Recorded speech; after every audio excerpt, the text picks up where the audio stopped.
Good morning students. Welcome to my channel CHSC Biology. आमे आज देखिबा CHSC botany रो second chapter sexual reproduction in flowering plant.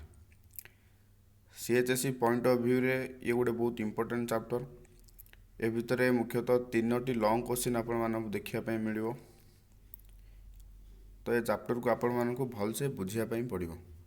तो प्रथम देखिबा सेक्सुअल रिप्रोडक्शन कौन ना आम रिप्रोडक्शन डिस्कसन करूले ना जो रिप्रोडक्शन रे दीटा पेरेंट रो इन्वॉल्वमेंट हुए गोटे मेल पेरेंट आ गोटे फीमेल पेरेंट ताको आम कहते सेक्सुअल रिप्रोडक्शंस. तो आम देखिबा ना जो सेक्स जो प्लांट मानकर फ्लावर बा फूल तैयारी होची जगह आम कहते एंजियोस्पर्म से प्लांट मानकर सेक्सुअल रिप्रोडक्शन को भलिया होची. ठीक अच्छे. तो आम जेहेतु सेक्सुअल रिप्रोडक्शन फ्लावरिंग प्लांट देखा जाऊे तो प्रथम आम कौन करने पड़ो ना फ्लावर स्ट्रक्चर विषय डिस्कसन करने पड़ो. ठीक अच्छे. तो आम आज आमर फास्ट लेक्चर रे फ्लावर रो बा फूलर स्ट्रक्चर को भलसे बुझा. ठीक अच्छे. तो चलतु ना फ्लावर होची एंजियोस्पर्म बा फ्लावरिंग प्लांट रो रिप्रोडक्टिव स्ट्रक्चर. ठीक अच्छे. फ्लावर होची पिला माने flower is a condensed form of shoot. It is meant for reproduction. ता माने फ्लावर बा फूल शूट रो गोटे कंडेंस्ड फॉर्मडा जे कि रिप्रोडक्शन पाई तैयारी हिची. ठीक अच्छे. And it is the reproductive organ of the plant मानकर फ्लावर होची गोटे रिप्रोडक्टिव ऑर्गन्स. ठीक अच्छे. तो आम देखा ना फ्लावर रे कौन कौन पार्ट्स थाए. A complete flower consist of three parts mainly. One is your pedicel, another is your thalamus and third one is your floral holes. तो what do mean by pedicel ना प्रत्येक फूलर किसी डेम्फ थाए जहाँ आम कहूँ स्टाल्क ताको आम कहूँ पेडिसेल. ठीक अच्छे. थालामस कौन ना जो पेडिसेल अच्छी ए पेडिसेल बा स्टाल्क रो तार अपर पार्टी सोलन बा फुलिकी थाए जहाँ आम कहूँ थालामस. आ 3 नंबर हूँ फ्लोराल होल्स. ठीक है. तो चलने फ्लोराल होल्स कौन देखिए कौन हुए ना फ्लावर जब आम फ्लावर देखी ना किसी मोडिफाइड फ्लोराल लीव्स थालामस रो चारिपटे गोटे साइक्लिक मैनर अरेंज होगी थांती जहाँ आम कहूँ फ्लोराल होल्स. तो फ्लोराल होल्स चारि प्रकार फ्लोराल होल्स मुख्यतः देखा जाती. गोटे हूँ calyx, Corolla, androecium and gynoecium. ठीक अच्छे. कैलिक्स कौन ना फ्लावर मानकरे पूरा आउटर साइड रे देखुए गोटे green green leaf like structure outer side रे बाहर थो जहाँ आम कहवा calyx. It is the outermost green whorl of the flower. Individual member is called as sepal. Calyx भितर बहुत गुड़े लीफ लाइक स्ट्रक्चर बाहर था साइक्लिक मैनर से थालामस चारिपटे अरेंज होती. तो प्रत्येक कैलिक्स रो प्रत्येक इंडिविजुअल स्ट्रक्चर को आम कहवा सेपाल. ठीक अच्छे. तो नेक्स्ट हूँ कोरोला. कैलिक्स रो इनर साइड रे किसी कलर्ड होल्स था कलर्ड लीफ लाइक स्ट्रक्चर था ताको आम कहूँ कोरोला. कोरोला रे मध्य इंडिविजुअल मेंबर को आम कहवा पेटाल. आम डायग्राम रे भल से बुझा आउथरे. एंड्रोसियम कौन ना कोरोला पर कोरोलार इनर साइड रे किसी स्मॉल फिलामेंटस स्ट्रक्चर था जहाँ आम कहूँ androecium. And androecium is the male sex organ of the flower. ठीक अच्छे. आउ एंड्रोसियम रो इंडिविजुअल मेंबर को आम कहूँ stamen. And fourth and the last one is your gynoecium. It is the inner most whorl of the flower and gynoecium is the female reproductive organ of the flower. ठीक अच्छे. And gynoecium रो प्रत्येक member को प्रत्येक individual को आम कहूँ carpel और पिस्टेल. ठीक अच्छे. तो आम आपको डायग्रामेटिकली आउ थे भल से बुझा. तो देखते ये गोटे फ्लावर गोटे स्ट्रक्चर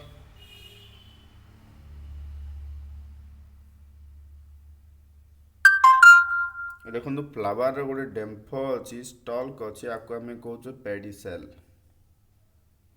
ଏ ପେଡିସେଲ୍ର ଯେଉଁ ଅପର ପାର୍ଟଟି ସୋଲନ୍ ହେଇକି ରହିଥାଏ, ଯାହାକୁ ଆମେ କହୁଛୁ ଥାଲାମସ୍। ଏ ଥାଲାମସ୍କୁ ଆମେ ଅଦରୱାଇଜଲି ରିସେପ୍ଟାକେଲ୍ ମଧ୍ୟ କହିଥାଉ। ଠିକ୍ ଅଛି। ତ ଥାଲାମସ୍ର ଉପର ପଟେ ଏ ଯେଉଁ ଲିଫ୍ ଲାଇକ୍ ଷ୍ଟ୍ରକ୍ଚର ଆପଣମାନେ ଦେଖୁଛନ୍ତି, ଏ ସବୁ ଲିଫ୍ ଲାଇକ୍ ଷ୍ଟ୍ରକ୍ଚର ଗୋଟେ ସାଇକ୍ଲିକ୍ ମ୍ୟାନରରେ ଆରେଞ୍ଜ ହେଇଥାନ୍ତି, ଆକୁ ଆମେ କହୁଛେ ଫ୍ଲୋରାଲ୍ ହୋଲ୍ସ। ଏ ଚାରି ପ୍ରକାର ଫ୍ଲୋରାଲ୍ ହୋଲ୍ସ ଅଛି ଆପଣମାନଙ୍କର। ତ ଫାଷ୍ଟ ହେଉଛି ନା ଇନର ସାଇଡ୍ରେ ଗ୍ରୀନ୍ ଷ୍ଟ୍ରକ୍ଚର୍ସ ଆରେଞ୍ଜ ହେଇଥାନ୍ତି, ଗ୍ରୀନ୍ ହୋଲ୍ସ, ଯାହାର ଇଣ୍ଡିଭିଜୁଆଲ ମେମ୍ବରକୁ ଆମେ କହୁଛୁ ସେପାଲ୍ସ, ଆଉ ଟୋଟାଲ ଗ୍ରୁପଟାକୁ କହିବା ଆମେ କାଲିକ୍ସ। ସେଇଭଳିଆ ସେପାଲର ଉପର ପଟେ କିଛି କଲର୍ ଲାଇକ୍ ଷ୍ଟ୍ରକ୍ଚର ଫୁଲ ପାଖୁଡ଼ା ଥାନ୍ତି, ତାକୁ ଆମେ କହୁଥିଲେ ଏଣ୍ଟାୟାରକୁ କହୁଥିଲେ କୋରୋଲା, ଏବଂ ତାର ଇଣ୍ଡିଭିଜୁଆଲ ମେମ୍ବରକୁ କହୁଥିଲେ ଆମେ ପେଟାଲ। ତ ତାପରେ ହେଉଛି ନା ପେଟାଲର ଇନର ସାଇଡ୍ରେ ଫିଲାମେଣ୍ଟ ଷ୍ଟ୍ରକ୍ଚର୍ସ ଥାନ୍ତି, ଯାହାକୁ ଆମେ କହୁଥିଲୁ ଏଣ୍ଡ୍ରୋସିୟମ୍, ଆଉ ଏଣ୍ଡ୍ରୋସିୟମ୍ର ଇଣ୍ଡିଭିଜୁଆଲ ମେମ୍ବରକୁ କହୁଛୁ ଆମେ ଷ୍ଟାମେନ୍। ଠିକ୍ ଅଛି। ଦେଖନ୍ତୁ ବହୁତ ଗୁଡ଼ିଏ ଏଣ୍ଡ୍ରୋସିୟମ୍ସ ଅଛି, ଏଇଟାରେ 6ଟା ଦେଖେଇଛି ମୁଁ। ପ୍ରତ୍ୟେକ ହେଉଛି ଗୋଟେ ଗୋଟେ ଷ୍ଟାମେନ୍, ଆଉ ଷ୍ଟାମେନ୍ is the mail reproductive organ of the flower. ଆପଣ ମନେ ରଖନ୍ତୁ ନା, ଷ୍ଟାମେନ୍ ହିଁ ମେଲ୍ ରିପ୍ରଡକ୍ଟିଭ୍ ଷ୍ଟ୍ରକ୍ଚରଟା ଫ୍ଲାୱାର। ଠିକ୍ ଅଛି। ତ ଇନର ସାଇଡ୍ରେ କ'ଣ ଥାଏ ନା ଗାଇନୋସିୟମ୍ ଥାଏ, ଆଉ gynoecium is the female reproductive organ of the flower, and each member of the gynosium is called as the carpel or pistil। ହେଲା, ବୁଝିପାରିଲେ? ଆଉଥରେ ମୁଁ ଟିକେ କହିଦେଉଛି ନା, ଫ୍ଲାୱାରର ଗୋଟେ ଷ୍ଟଲ୍କ ବା ଡେମ୍ଫ ଥାଏ, ଯାହାକୁ ଆମେ କହୁଛୁ ପେଡିସେଲ୍। ଏ ଯେଉଁ ପେଡିସେଲ୍ ଅଛି, ଏ ପେଡିସେଲ୍ର ଅପର ପାର୍ଟଟି ସୋଲନ୍ ହେଇକି ଥାଏ, ଫୁଲିକି ଥାଏ, ଯାହାକୁ ଆମେ କହୁଛୁ ଥାଲାମସ୍। ଆଉ ଥାଲାମସ୍ର ଚାରିପଟେ କିଛି ମୋଡ଼ିଫାଏଡ୍ ଫ୍ଲୋରାଲ୍ ଲିଭ୍ ସାଇକ୍ଲିକ୍ ମ୍ୟାନରରେ ଆରେଞ୍ଜ ହେଇକି ଥାନ୍ତି, ତାକୁ ଆମେ କହୁଛୁ ଫ୍ଲୋରାଲ୍ ହୋଲ୍ସ। ତ ପ୍ରଥମେ କ'ଣ ହୁଏ ନା, ଫ୍ଲାୱାରର ଆଉଟର ସାଇଡ୍ରେ କିଛି ଗ୍ରୀନ୍ ଷ୍ଟ୍ରକ୍ଚର୍ସ ବା ଗ୍ରୀନ୍ ଫ୍ଲୋରାଲ୍ ହୋଲ୍ସ ଦେଖିବାକୁ ମିଳେ, ଯାହାକୁ ଆମେ କହୁଛୁ କାଲିକ୍ସ। ଆଉ କାଲିକ୍ସର ପ୍ରତ୍ୟେକ ମେମ୍ବରକୁ, ଇଏ ଦେଖନ୍ତୁ, ଇଏ ଗୋଟେ ତାର ମେମ୍ବର, ଇଏ ଗୋଟେ ମେମ୍ବର, ଏଭଳିଆ ଇନ୍ ଦିସ୍ ଅଲ୍ଟରନେଟିଭ୍ ୱେରେ ଆରେଞ୍ଜ ହେଇକି ଥିବେ, ପ୍ରତ୍ୟେକ ମେମ୍ବରକୁ ଆମେ କହିବା ସେପାଲ୍। ଠିକ୍ ଅଛି। କାଲିକ୍ସର ଇନର ସାଇଡ୍ରେ କଲର୍ଡ ହୋଲ୍ସ ଦେଖିବା ପାଇଁ ମିଳିବ, ଯାହାକୁ ଆମେ ଓଡ଼ିଆରେ କହୁଛେ ପାଖୁଡ଼ା, ତାକୁ ଆମେ କହୁଛେ କ'ଣ, ଗ୍ରୁପକୁ କହୁଛେ ଆମେ କୋରୋଲା। ଦେଖନ୍ତୁ ଏ ବହୁତ ଗୁଡ଼ିଏ ଅଛି, 1 2 3 ଏଠି ଦର୍ଶେଇଛି, ପ୍ରତ୍ୟେକ ମେମ୍ବରକୁ କହିବା ଆମେ ପେଟାଲ।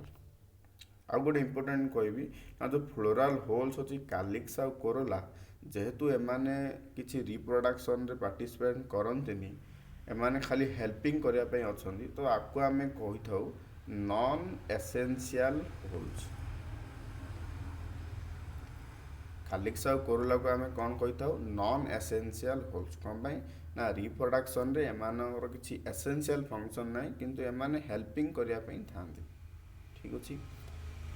ତ ପେଟାଲର ଇନର ସାଇଡ୍ରେ ଫିଲାମେଣ୍ଟ ଷ୍ଟ୍ରକ୍ଚର ଥାଏ, ଯାହାକୁ ଆମେ ଗ୍ରୁପଟାକୁ କହୁ ଆମେ ଏଣ୍ଡ୍ରୋସିୟମ୍, ଆଉ ଏଣ୍ଡ୍ରୋସିୟମ୍ ହେଉଛି ମେଲ୍ ସେକ୍ସ ଅର୍ଗାନ୍, ଏବଂ ଏଣ୍ଡ୍ରୋସିୟମ୍ର ପ୍ରତ୍ୟେକ ମେମ୍ବରକୁ, ଦେଖନ୍ତୁ ଏଠି 6ଟି ଅଛି, ପ୍ରତ୍ୟେକ ମେମ୍ବରକୁ କହିବା ଆମେ ଷ୍ଟାମେନ୍।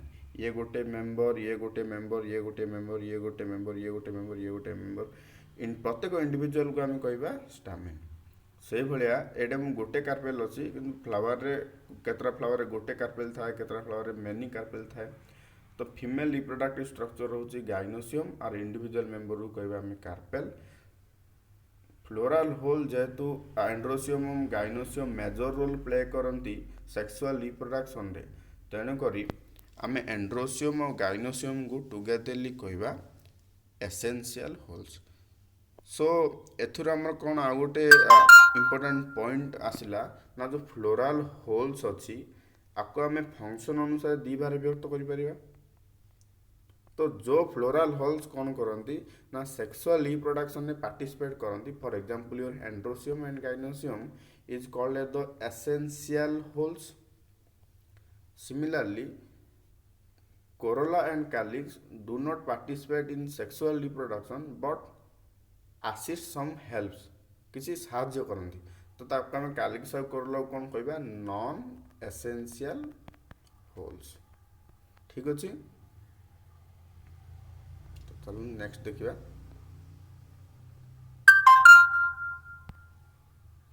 नेक्स्ट देखो आम टे जेहेतु सेक्सुअल रिप्रोडक्शन आम देखा एंड्रोसियम को आम टे डिटेल्स रे देखा ना एंड्रोसियम कौन ना androecium is the male reproductive part of the flower मु आगुरी कही एंड्रोसियम होची male reproductive part of the flower individual member of the androecium is called as the stamen androecium जो प्रत्येक मेंबर को इंडिविजुअल मेंबर को आम कह stamen the number of the stamen in a flower varies from species to species ता माने गोटे flower रे केतरा स्टामेन रहिबो केतरा फ्लावर कौन कर गोटे स्टामेन रही पारे दीटा स्टामेन रही पारे 10टा स्टामेन रही पारे इनफिनिटी भी स्टामेन रही पारे स्टामेन गोटे पार्टिकुलर फ्लावर रे केतरा रहिबो सी स्पेसीज टू स्पेसीज वेरी करे ता माने कौन ना स्टामेन रो नंबर गोटे पार्टिकुलर स्पेसीज पई फिक्स होई थाए एवं ये वेरी करे ये मनकर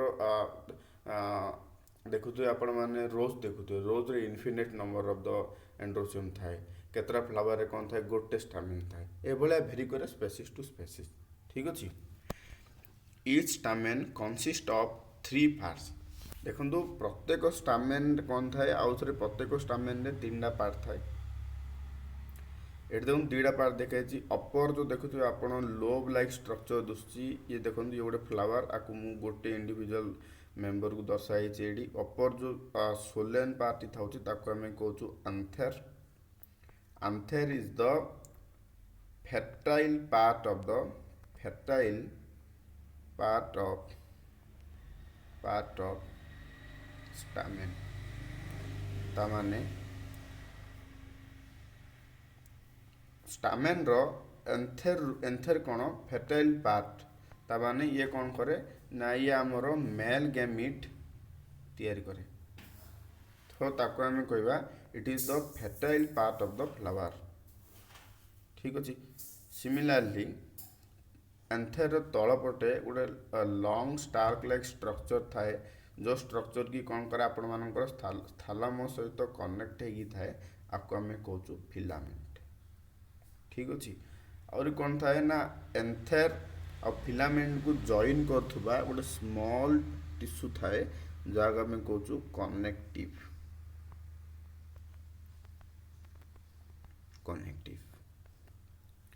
तो अब आम कौन देखिले ना एंड्रोसियम कौन एंड्रोसियम होची male reproductive organ of the flower androecium रो प्रत्येक मेंबर को कौन कहूँ आम स्टामेन जदि आम गोटे स्टामेन को लेकिन स्ट्रक्चराली देखा तो प्रत्येक स्टामेन 3टी पार्ट थाए स्टामेन रो गोटे अपर सोलेन पार्ट होगी थाए जहाँ आम कहूँ आंथेर आंथेर होची आपण मानकर फर्टाइल पार्ट जी कि कौन करथाए ना परवर्ती समय रे मेल गैमिट तैयारी करथाए एंथेर से भलिया एंथेर को थालामस सहित कनेक्ट करिया पई गोटे लॉन्ग स्टाल्क लाइक स्ट्रक्चर थाए जहाँ आम कहवा फिलामेंट और फिलामेंट आ आंथेर को संजोग करथुबा कनेक्ट करथुबा गोटे स्मॉल टिश्यू को आम कहवा कनेक्टिव ठीक अच्छे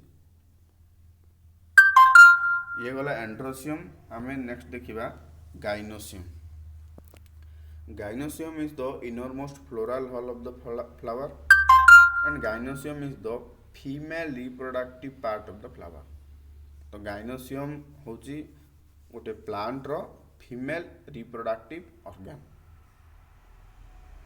से भलिया गाइनोसियम रो इंडिविजुअल को मेंबर को आम कौन कहूँ कार्पेल और पिस्टिल आम जो एंड्रोसियम रो इंडिविजुअल मेंबर को कहूँ आम स्टामेन से भाया गाइनोसियम रो प्रत्येक इंडिविजुअल मेंबर को आम कहवा कार्पेल और पिस्टिल ठीक अच्छे and it is the inner most whorl of the flower देखो जेहेतु ये सबुठार इनर पोजिशन आम कह inner most whorl of the flower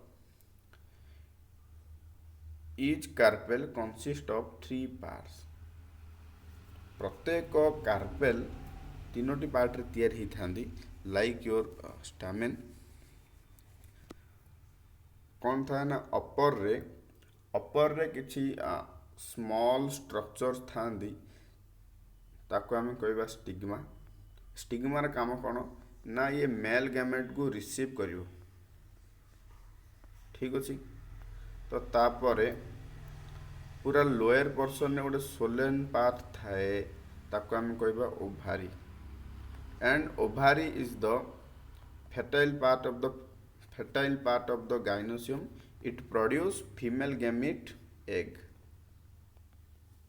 ठीक अच्छी ना प्रथम कौन देखिले ना पिस्टिल रो अपर साइड रे किछि स्ट्रक्चर थाए जे कि आपण मानकर मेल गैमेट को रिसीव करथाए ताको आमे कहतुले स्टिग्मा गर्भशीर्ष जागा ओडिया रे कहचु तापर पूरा लोअर पोर्शन रे कौन थाए ना गोटे सोलेन फुलालिया स्ट्रक्चर थाए जहाँ आम कहूँ ओभारी एवं ओभारी भितर कौन थाए ना ओव्यूल थाए ये देखुए ओव्यूल अच्छे ये ओव्यूल कौन करता है परवर्ती समय डेवलपमेंट होगी एग तैयारी करता है जहाँ आम कहूँ फीमेल गैमिट ठीक अच्छे तो से भाया स्टिग्मा आउ ओभारी को संजोग बा जॉइन करथुबा गोटे ट्यूब लाइक स्ट्रक्चर को आम कहवा स्टाइल ठीक अच्छे ये आम देखिले ना गाइनोसियम देखिले गाइनोसियम होची गोटे प्लांट बा गोटे फ्लावर रो फीमेल रिप्रोडक्टिव पार्ट एवं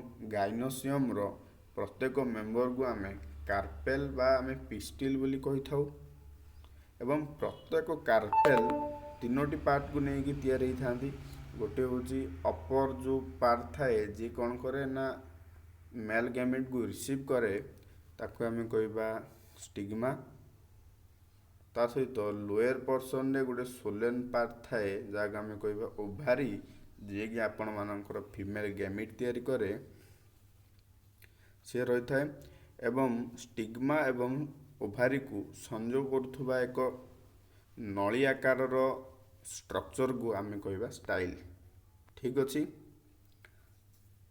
जदि आम आउथरे रिवाइज करिबा ना एंड्रोसियम कौन ना एंड्रोसियम होची मेल रिप्रोडक्टिव स्ट्रक्चर्स एवं एंड्रोसियम रो इंडिविजुअल को मेंबर को आम कहबा स्टामेन एवं स्टामेन आउथरे तीनोटी पार्ट को नहीं तैयारी होता है से होची आंथेर कनेक्टिव एंड फिलामेंट से बेले जदि गाइनोसियम कथा देखिबा गाइनोसियम होची आपण मानकर फीमेल रिप्रोडक्टिव ऑर्गन गाइनोसियम रो प्रत्येक मेंबर को आम कहबा पिस्टिल और कार्पेल एवं प्रत्येक कार्पेल तीनोटी पार्ट को नहीं तैयारी थांती अपर होची आपण मानकर स्टिग्मा स्टाइल एंड ओभारी ठीक अच्छे तो नेक्स्ट देखिबा फ्लावर रो स्ट्रक्चर सहित रिलेटेड किछि टर्मिनोलॉजी ऊपर डिस्कशन करिया तो फास्ट होची ना बाइसेक्सुअल फ्लावर ठीक अच्छे तो आम जदि आ टर्म भल से देखिया बाई रो अर्थ होची टू ता माने जो फ्लावर रे दीटा जागो सेक्स ऑर्गन एंड्रोसियम और गाइनोसियम रही थाए ताको आम कहबा बाइसेक्सुअल फ्लावर तो बाइसेक्सुअल फ्लावर कौन ना जो फ्लावर रे मेल रिप्रोडक्टिव ऑर्गन जहाँ आम कहूँ androecium and female reproductive organ जहाँ आम कहूँ गाइनोसियम थाए ताको आम कहबा बाइसेक्सुअल फ्लावर तो माने बाई माने टू सेक्सुअल माने सेक्स ऑर्गन तो माने जो फ्लावर रे मेल सेक्स ऑर्गन और फीमेल सेक्स ऑर्गन दीड जाक मिसिकी थिबो ताको आम कहबा बाइसेक्सुअल फ्लावर ठीक अच्छे तो नेक्स्ट टर्म होची यूनिसेक्सुअल फ्लावर ना पिला माने एभली भी केतोटी कौन थांती ना फ्लावर थांती जो फ्लावर रे केवल मात्र गोटिए से मे भी हो पारे एंड्रोसियम हो पारे गाइनोसियम हो पारे किंतु गोटिए only one sex organ present थाए से भाया फ्लावर को आम कहबा यूनिसेक्सुअल फ्लावर ता माने यूनि माने वन सेक्स माने सेक्स ऑर्गन फ्लावर माने